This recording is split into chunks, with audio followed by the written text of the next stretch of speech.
Hello, guys, and welcome back to the Unfiltered Feed podcast.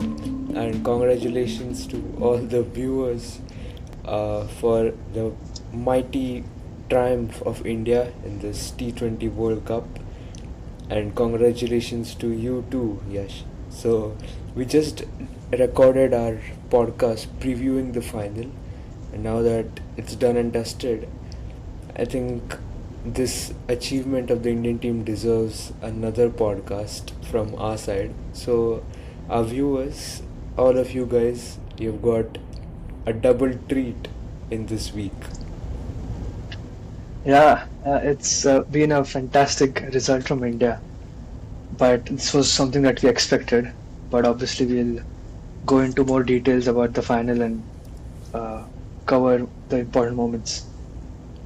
Yeah, so I think we can straight away go into the game. But before that, what we saw in the pre-match was a bit of uh,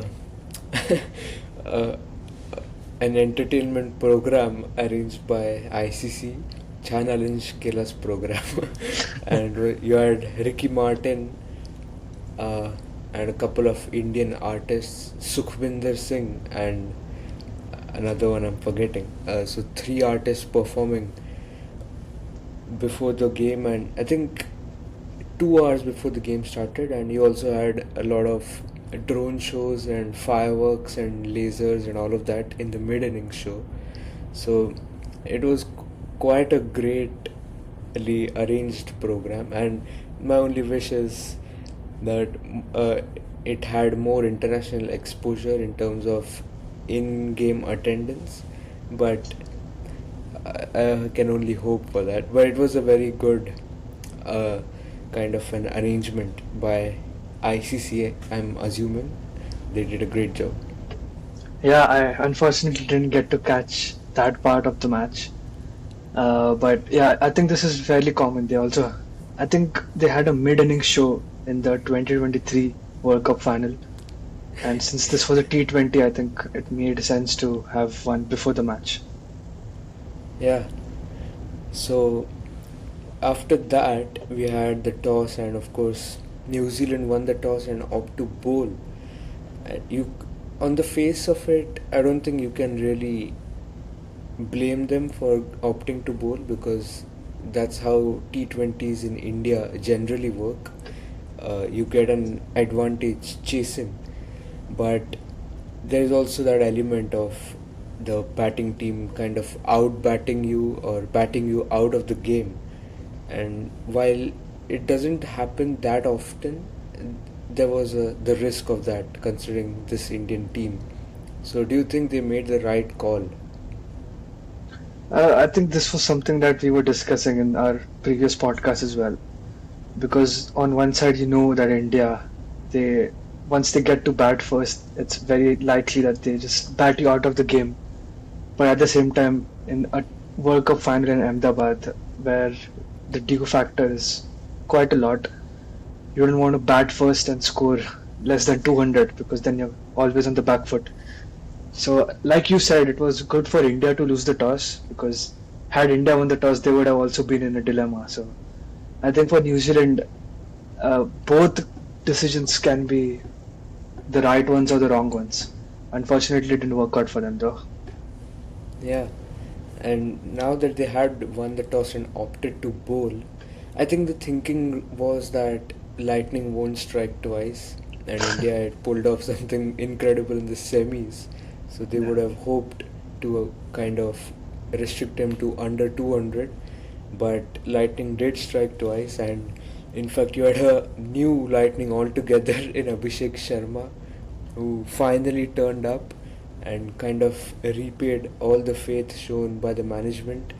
He scored 52 of 21, and it was Yeah. also the fastest 50 of the tournament, which is unbelievable to do that in the final after consistently being just being carried by the entire team. So he did that in the final, and I think they were 12 for no loss after 2 overs and ended Yeah. the power play at 92, which is just remarkable. And Yeah. before we move on, I think what I found interesting was New Zealand's bowling changes. They went ahead with four different bowlers in the first 4 overs, and for even going a little behind the playing 11 that they chose, they decided to get rid of Cole McConkey, who had been kind of a revolution for them, revelation, my bad, and they replaced him with Jacob Duffy. So basically, they added another new ball bowler when they clearly lacked a death bowler, because neither of Matt Henry or Jacob Duffy are particularly good at the death. And Lockie Ferguson, you need a lot of his overs in the middle to kind of be that strike bowler. So they lacked a death bowling option, but they went in with another new bowling option, which was a bit surprising, and it clearly didn't work because India scored 92 in the power play. So the kind of phase for which you had front loaded your bowling attack, in that very phase you kind of almost lost the game. So Yeah, what do you make of it? I think the thinking from New Zealand must have been to rattle India early, because they knew that Abhishek Sharma was not in best form, so they backed themselves to get him out, and maybe one of Sanju or Ishan Kishan. If they would have gotten out in the power play, then I think India would have been on the back foot, because then it would have been a bit difficult for Sanju and Ishan and even Abhishek now in the hindsight to play the way they did. So I think India still would have got to 200 in that case, but not 250. Uh, but unfortunately, Abhishek, he just looked an extremely great touch. He did have a few mistimed shots, but luckily they were not to the fielder. And I think it was almost a very difficult catch, which I think Mitchell Santner, or if I'm not wrong, someone else dropped. But that was the only chance. But other than that, Abhishek as well did really well. So that plan for New Zealand, I don't think it worked out. I was actually surprised that they didn't play McConkey, because India, if you've seen, they have thrown wickets to off spinners in the earlier games. So I think with McConkey doing well in the previous match, they should have played him and at least played that matchup against Abhishek. Yeah, and that's what even I was expecting them to do. Yeah, And particularly when you dropped him, and then in the game, the very second over was bowled by Glenn Phillips. So yeah, they kind of knew the matchup, but they didn't want to have him in the 11. Uh, and I think I would like to say that New Zealand kind of fell for the Sanju effect, which I would like to call, which is that his presence on the crease is enough to kind of scare the opposition captains into not bowling their right arm off spinners just because he's a righty and he can tong the ball. But in reality, he has a very mediocre record against right arm off spin. So his presence out there kind of protects the left handers that bat around him in Abhishek, Ishan, and even if we go a bit lower, Tilak Varma as well. So that kind of worked yet again because they gave Glenn Phillips 1 over in which he went for five and then he never returned. So I would like to say that was because Sanju was still batting out there. And yeah, maybe, who knows, if he would have returned, Sanju was not going to be that harmful to him. So he could have seen something different. But that was not to be. And India yet again followed the same template from the semi-final, in which they just keep going, which is, I know it's easy to say that you have got batting depth so you can just keep going, but in reality it is really difficult because you have one mistimed shot, and even if you lose a wicket at a stage where you seem to be comfortable, you have seen enough times how teams kind of just lose all control that they have because of a wicket. And you saw that in this very tournament in the past. So it's a very difficult decision to make, knowing that it's a final and you have the responsibility of getting a big score on the board. So I have to give them credit for still sticking to their beliefs and going hard. yeah, exactly. I think this was the only thing I was worried about. Where in the final, if we lost a wicket early, would the other players start playing cautiously and forget the template that they have set? But I think since 2022, I think one thing that Rohit Sharma has instilled in this side in general is that no matter the situation, you just have to play according to your plan. That's what he's been doing, and this T20 team has also carried forward that template, which is great to see.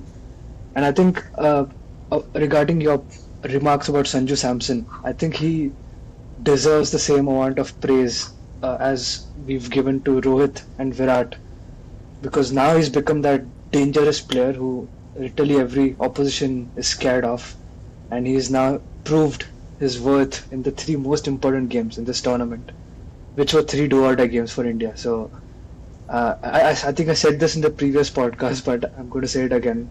I hope they don't drop him now. Even if he scores five ducks, I hope they still persist with him, like they would with the Virat Kohli. They did that with him when he was in his low phase in during the COVID years. So I hope Sanju gets that treatment because he's done enough now. Yeah, I think to score three big scores in three back-to-back knockout games is Yeah, unheard of, and he deservedly won the Player of the Tournament award. And I can't believe I made such a. I feel a bit weird saying this, but it was a brilliant prediction from my side. So, for those who don't know, I had said right when the squad was announced and we were previewing India's chances, and he was nowhere close to being in the starting 11 at that time. yeah, I remember saying that he should not be discouraged by the fact that he is not going to start in yet another World Cup, because I felt that he has he will be having a big role to play in this tournament. But when I said those few words, I didn't imagine that his big role would end up in him getting the Player of the Tournament award. So well done to him, and I hope he continues in yet another cycle for India. yeah. And Uh, the just players to that add, replaced him, yeah, yeah, I'm sorry. I actually think that Sanju Samson now he could be a very good contender for being the next captain of India because he's already done that in the IPL, and I think now he's earned enough respect in this dressing room. And I was just seeing his age; he's only 31, so he has at least 5 more years in him. So he could easily take over the captaincy from Surya Kumar, if not immediately, maybe after a few games, and lead the side for the next 3 to 4 years at least. I think that will obviously keep him in the side, but I think he also deserves that because he's done really well. yeah.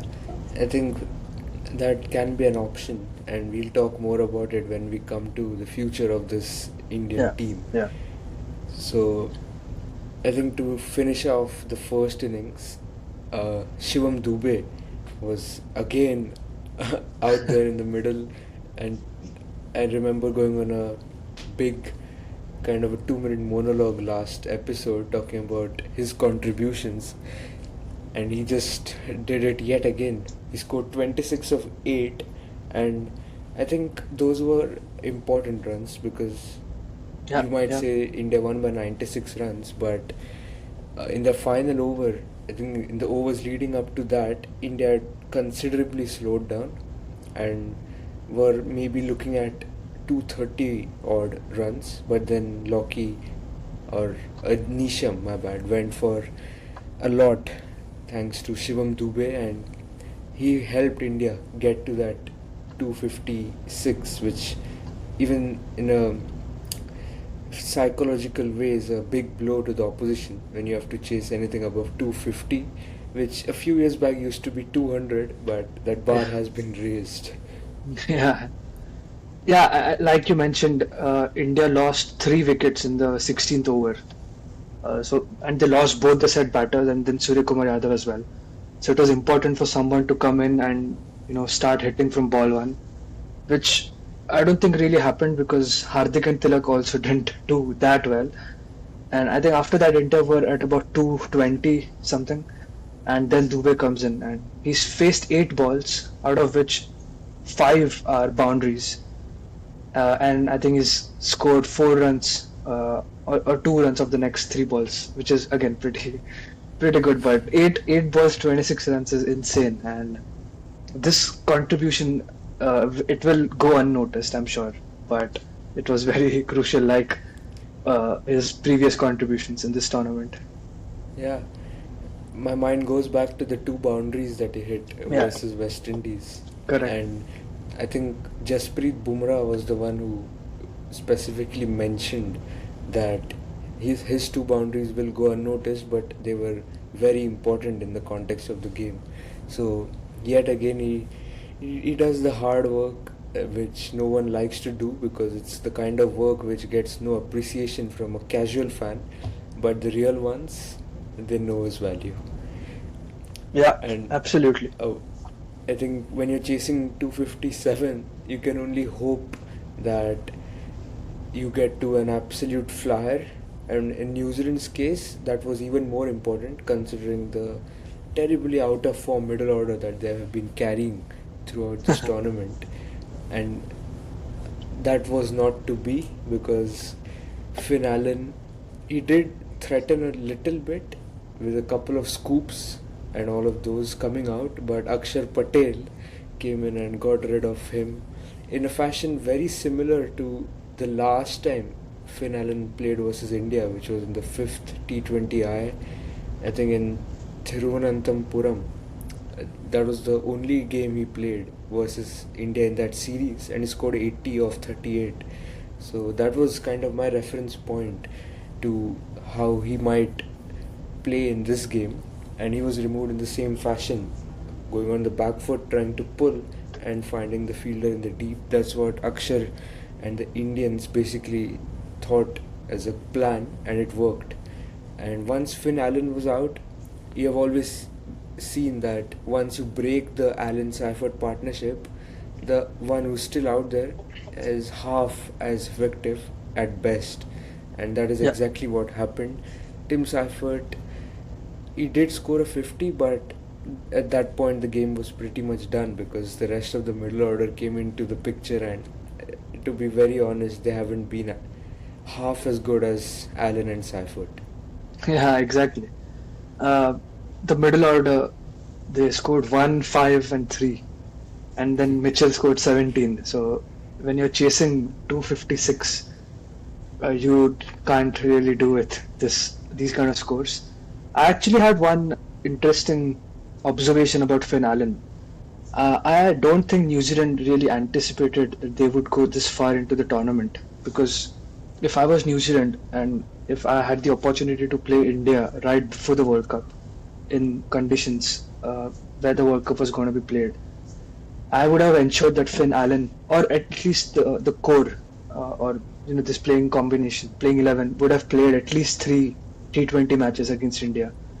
Because one, you might play in a venue that you end up playing in the World Cup, but secondly, you get to play against India, and you can learn more about their bowlers, their spinners, start thinking about strategies.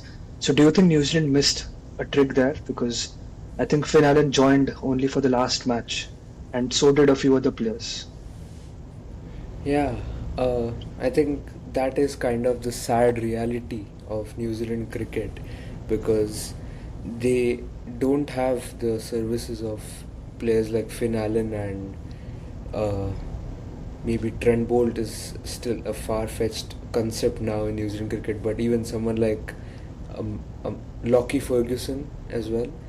Yeah. These are the kind of players who are on casual contracts by New Zealand cricket, so they are free to play in any T20 league that coincides with bilaterals, and New Zealand cricket does not have the right to call them of against their own will. So that is kind of the reason why these players are still playing for New Zealand, at least in ICC events, because otherwise they're getting way more money, and New Zealand cricket kind of realized that they can't match that money, but they still wanted to have the services of these players at least in the big tournaments, so they came up with this concept of casual contracts. So maybe if Finn Allen was a bit more dedicated to do well or get to know the conditions, he would have flown back a bit earlier from the Big Bash League, where he honestly was doing really well. So maybe he thought if he's in rhythm, why not continue? Yeah, yeah. Yeah, so I think this final basically uh, ended up happening the way I predicted, where India would outbat and it would be a very one-sided match. But what were the few takeaways for New Zealand? I think one, obviously reaching the final is a big thing. I don't think I expected them to even qualify because after the Super 8s were announced, I thought Pakistan would go through from that group.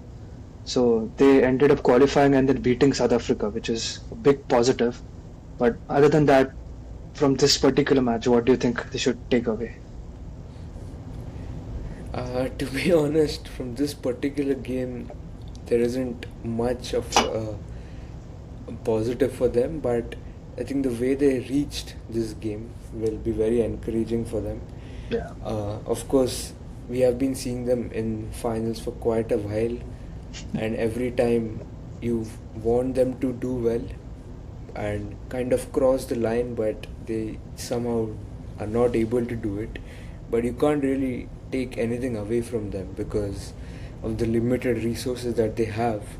And I remember today on comms you had, I think, Katie Martin saying that you can't call them as underperforming team anymore because they're consistently doing well. So it's about time you stop considering them as the underdogs. But I still would like to say that they have underperformed.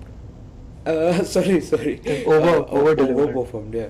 Yeah. Over delivered and underdogs, yeah. So I would still like to call them underdogs in world cricket whenever they play a bigger nation, just Yeah. because of the resources that they have. So I think for that I would applaud them, and also the way they have handled these contracts, as I mentioned before, because you've seen many other boards not being able to do that.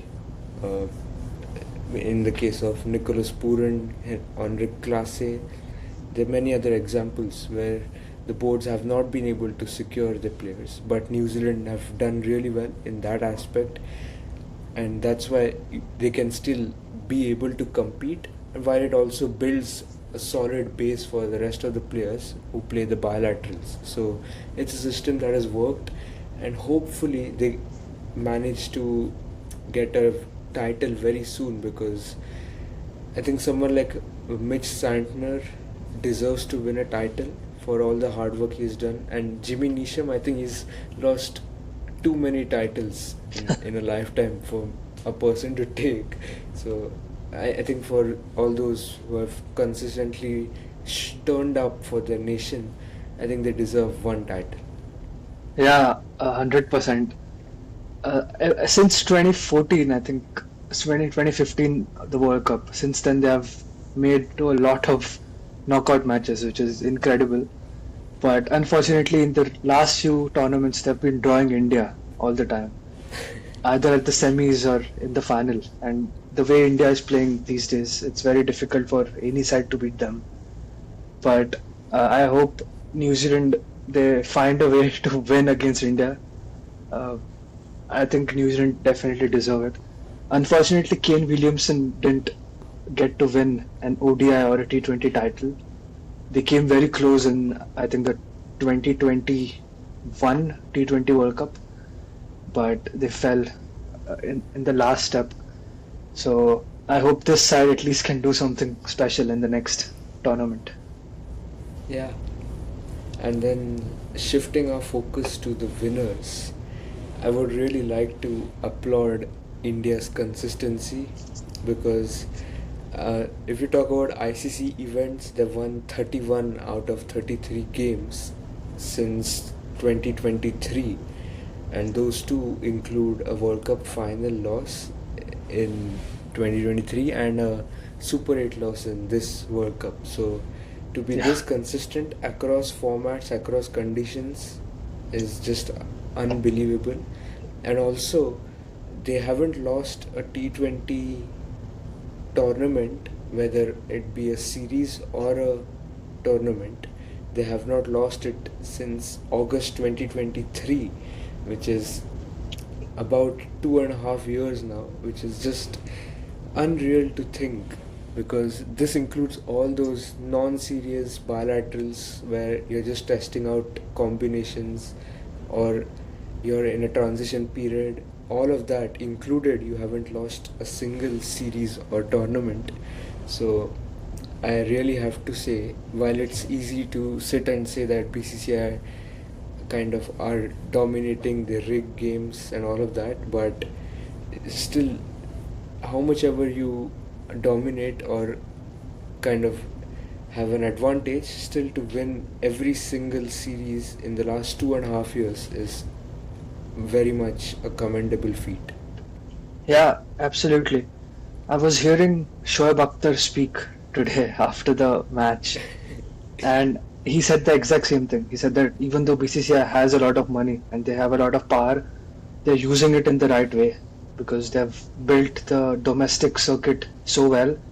I mean, yeah, we can always talk about the conditions and the matches that happen, but they've at least structured it well, and there's enough money going to all those tournaments that players are incentivized to play, and there's a nice pipeline through the IPL through which you can land into the Indian side, and it's taken care of really well. So the credit should go to BCCI, but also I think we should give credit to Gautam Gambhir and his support staff, because there were a few moments where this side was under pressure, especially after the Shubman Gill inclusion. But they course corrected and they went back to the old combination, which is a big thing. When you realize that you have made a mistake, to go back and accept it, it's a nice thing to do. And even in this World Cup, there were a few matches where we were under pressure. Before the final, there were a lot of let's say a lot of people were suggesting to drop Abhishek and Varun Chakravarti, but they kept their trust, and now you've seen Abhishek deliver. So credit to the management as well. Yeah, that is one thing I also mentioned in the previous episode, which is that I really like this management for the fact that they know when to back a particular player and when to let go. So you Yeah, hardly see them make that mistake, even if they kind of uh, make a wrong choice at some point. They realize that it's a mistake and are actually proactive enough to uh, change their thinking and move on to the next player. But when they know that it is the right call and the player is not able to perform, they kind of stick with him and give him all the backing they need. And we saw yeah, that with Varun Chakravarti, Abhishek, and I would also like to say that in the case of Sanju Samson, because while they did drop him for Ishan Kishan, they didn't absolutely abandon him, and he was given the right kind of confidence to stay within the team, and that's what Sanju too communicated. So I think they deserve a lot of credit for such calls. And if I would like to say, if I so also in the Super 8 game versus South Africa, you saw them go to Washington Sundar, and I remember them getting a lot of flack for it, but they kind of again showed that it was just a one-off and they wanted to kind of utilize the matchup and all of that, but they were quick enough to reassure everyone that it was just a one-off, and they went back to Akshar and he ended up giving that sort of a boost to the side. yeah, exactly. You mentioned a few players. I think I would also mention Harshit Rana. He's not in this side, but he was someone who they persisted with for a lot of time, and even I started to lose faith in him. I thought he was just being backed because he's played for KKR. And while that may be true, I think he's the right player to back, because with time he's become very reliable. And in fact, without Bumrah, he was the second best bowler in the series against Yeah. New Zealand, I think. So credit for that as well. Yeah, and if they themselves are having the conviction of a certain player, I think they always go with that and don't really care about what others are saying. And I agree in that regards that Harshit Rana is the right player to back, considering how rare of a commodity that kind of a player is in Indian cricket. A tall pacer who actually bowls fast and can generate bounce of the pitch, and also is more than handy with the bat. So Yeah, kind of the perfect player if you're looking forward to the World Cup or the World Cups that are coming up, because they will be played in conditions like South Africa and Australia. So I think that's another one to look out for. And I yeah. think you've made a perfect segue into the next segment, which is what next for this Indian team, because they've reached all sorts of heights, and I don't think there is anything more to scale for this white ball side. Of course, the ODI World Cup is one to look out for, but let us focus on the T20s for now. So, Yeah. do you, I heard Surya Kumar Yadav in the press conference after the win, and he said that his next aim is the Olympics in 2028 and the next T20 World Cup. So that suggests that he isn't planning to go away from this format anytime soon. So, do you think from this current squad there is anyone who the management would look to phase out and replace with someone younger or better? To be honest, Surya Kumar Yadav was that one name because given that he is 35 now, I'm pretty sure the kind of cricket he plays, it's going to get difficult for him because I think he relies a lot on his reflexes and how quickly he can react to the ball because he plays shots all around the ground. So he was one name, but obviously he doesn't want to leave the side. But I mean, not to disrespect him, but this was also the case with someone like Rohit Sharma or Virat Kohli in the test setup. They repeatedly said, I think Rohit Sharma himself said that he doesn't want to go. And Virat Kohli also indicated by playing the Ranji Trophy match. But Gautam Gambhir, he was brutal because he wanted to make sure that the best players are playing in the side. So I'm afraid something similar might happen with Surya Kumar Yadav. They may start to phase him out by first appointing someone else as the captain and ensuring that the transition is smooth. And I think Surya Kumar won't last till the Olympics because that's in 2028. I'm not sure when it is in the year, but I think he'll keep playing for the next few months, maybe a year. But he's that one player who might not make it to the next World Cup. Everybody else is fairly young and they should definitely play multiple World Cups. Yeah, so that is a fair call, and maybe Surya, if at all, can make it as a player, if not captain. That too is a far cry. Uh, but I think he is 35 right now, and most probably the Olympics will be in June of 2028. So Yeah. another 2 years. I think you never know, but you saw his game kind of already regressing massively in this Yeah, very yeah, World Cup. It just felt like he didn't have any shots to good balls, which he had in previous years. So I think Surya has to be the one, and from the other squad, the rest of the squad, some of the fringe players like Mohammad Siraj, who was here just as a backup, anyways.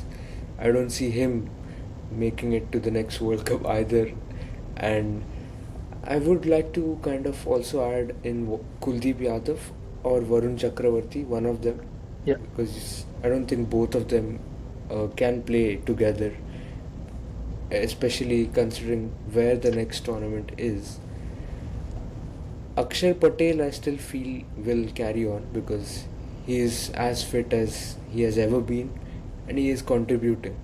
His yeah. batting has kind of fallen a bit, but his bowling is still as good as ever. So I would like to see them kind of think about it right from the next series that they play, because though the focus will be on the ODI team now for a while, you still would like to have the T20 team being set up, and whatever changes they have to make, I hope they do it in a smooth way rather than having an abrupt end to a few careers and blooding in new players, right, all of them together, and kind of messing up the balance of the side. Yeah, I'm actually very surprised with Surya Kumar Yadav's statement, the one which you told me about. I really expected him to do something similar to Rohit, where he would win the World Cup and say that I'm stopping. Because as a player and as a World Cup winning captain now, it's always better to leave on your own terms instead of having to be pushed out. I think, unfortunately, I see that happening. One thing that I'm not quite sure is how much, let's say, dedication India is going to put into the Olympics. Because if I'm not wrong, the Olympics is not going to be a BCCI led team. It's basically the Indian cricket team. It's not going to be IOC. from, yeah, the IOC. So I'm not sure if all the BCCI players will be making it to that 11, and I think Surya Kumar Yadav could maybe lead that project and start picking players specifically for the Olympics. Maybe that could be one option for him, but next World Cup is a bit too ambitious from him. Yeah, and I think talking about a few players to blood in for the next cycle, I would think Harshit Rana is one. Though he was already a part of this setup, he was out with an injury. So I see him coming back in, maybe replacing Siraj again. I honestly would like to see Jasprit Bumrah taking a break from T20s and maybe potentially retiring as well from T20 Is, because if you want him to prolong his career in other formats, I don't see him playing this format. I think this is the least of his uh, considerations, though I don't know him personally, but that's what I seem to believe. And he has, in all sorts, completed the format. He's Yeah, won two T20 World Cups, he's won an Asia Cup, and he's also won IPLs. So he yeah, might as well continue to play the IPL, but maybe he can kind of step away from the T20 internationals, and that would also get the management to bring in a couple of new pacers and see how they go without him. And if at all they are absolutely struggling, maybe he can come back after the 2027 World Cup gets over. yeah. One thing that I'm looking at is this is my screen over here. So for viewers, I wanted to say this for a long time. Don't think that I'm looking somewhere else. I was looking at the Indian squad, and I've seen Hardik Pandya, Akshar Patel, Sanju Samson, Jasprit Bumrah, and Shivam Dube, and I think even Kuldeep Yadav. All of these guys are in the 32 to 33 age bracket. So I think all of them might make to the next World Cup, but I think that will be their last. So I think the BCCI should start finding players who would eventually replace these guys, because all of them are crucial to our success in this World Cup. So I would start looking at those players. Specifically, I'm really worried about the future of spin in India, because I think apart from Ravi Bishnoi, I don't really see any other quality spinner who could play for a long period like Akshar Patel or Ravindra Jadeja before him. So I would actually be curious to learn from you if there are any such players, and in general to replace these five. So Hardik, Sanju Samson, Akshar Patel, Jasprit Bumrah, and Shivam Dube, and maybe Kuldeep as well. Yeah, so I think with IPL you always have a surplus of talent, but it's about picking the right players and putting them in the right spots for them to grow.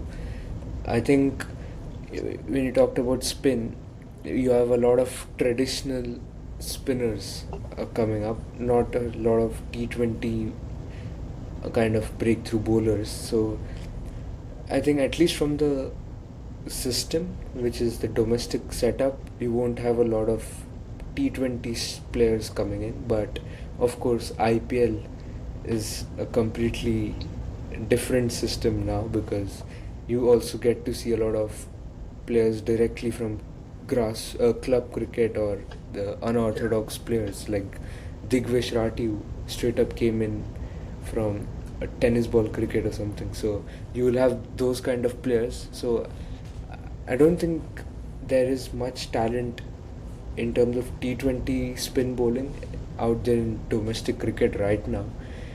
But you'll have players like Cranes Fulatra, or someone like maybe Maybe a Suyash Digvish Sharma. Rathi. Yeah. Yeah, so those type of players which you'll have to pick up and kind of develop on your own. So that's a bit worrying. And I think all rounders as well. You've got someone like a Rian Parag, who it's high time he becomes, or he takes up that mantle and upgrades to such a level that he is a regular in the team, because he's way too talented to kind of ruin his peak years in Yeah. domestic cricket. Nitish Kumar Reddy is another all-rounder, though it is not of the same type as Shivam Dubey, but they can of course try and nurture him into that. And I think you'll have a lot more names. The thing is that every time you have an IPL season, a lot of perspectives are changed, and a lot of new narratives are also built. So whatever you think about the future of the side right now, I'm pretty sure when we are recording a podcast in June, half of what we said right now will kind of be irrelevant, or our opinions will be changed. So of course, every time you play an IPL season, you get new stars, you see a lot of your regulars failing or going back in the pecking order.